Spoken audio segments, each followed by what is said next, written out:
Les secteurs ciblés par l'agropole, c'est vraiment un programme multisectoriel. C'est ce qui en fait, ce qui rend complexe le projet. On est l'agriculture, bien sûr, j'en ai parlé. Pour transformer, il faut la matière première en amont. Donc, de quoi transformer pour que les entreprises puissent tourner 12 mois sur 12, donc le secteur agricole.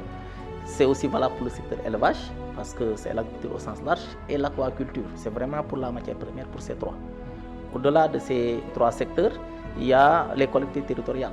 Aujourd'hui, on parle de décentralisation. Comment faire territorialisation des politiques portées par les collectivités. Comment renforcer ces collectivités pour qu'ils puissent abriter des infrastructures et abriter effectivement le secteur privé. Donc c'est collectivité. Il y a le secteur privé. Aujourd'hui, on ne peut pas parler d'agropole sans secteur privé parce que l'État crée les conditions pour permettre au secteur privé d'investir dans la transformation et créer des emplois pour les jeunes. Donc, et là, l'environnement, aujourd'hui, tout ce qui se fait doit se faire dans les normes, la réglementation environnementale. On parle aujourd'hui de projets verts, on parle de prise en charge de tout ce qui est environnemental et social, mais aussi l'énergie. Ça rentre dans ce volet vert en termes de renouvellement, parce qu'aujourd'hui, la compétitivité de nos entreprises, c'est effectivement le coût de l'énergie. Donc, il faudrait le volet énergétique. Donc, vraiment, c'est tous ces secteurs qui interviennent et chacun a un rôle important à jouer.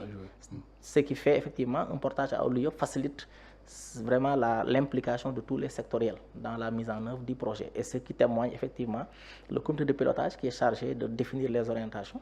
Il est vraiment composé de tous ces acteurs et que chacun est invité à pouvoir quand même partager. Et c'est un projet d'État que tous les services d'État doivent pouvoir quand même contribuer à l'atteinte des objectifs.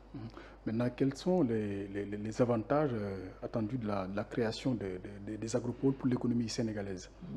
L'avantage de l'agropole, c'est de permettre à ce que déjà qu'il y ait des infrastructures de pointe et de services qui sont mis à la disposition du secteur privé. Ceux qui veulent investir ont suffisamment d'infrastructures et de services mis à leur disposition pour venir vraiment faire une économie de temps et de délai dans la mise en place de leur investissement. Tout ce qui doit contribuer à la création d'emplois ont un paquet qui a été rassemblé en un lieu pour les permettre de raccourcir les délais et raccourcir aussi le temps.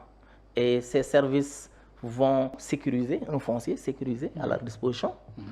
Et ça va aussi en termes d'infrastructures qu'on met à leur truc. Mais au-delà de ces infrastructures et services, c'est aussi bénéficier de l'appui de certains services d'État, de travailler avec les universités, de travailler avec les centres de recherche, de travailler avec les entreprises locales, de travailler avec les producteurs locaux pour pouvoir effectivement relever ce défi d'innovation technologique.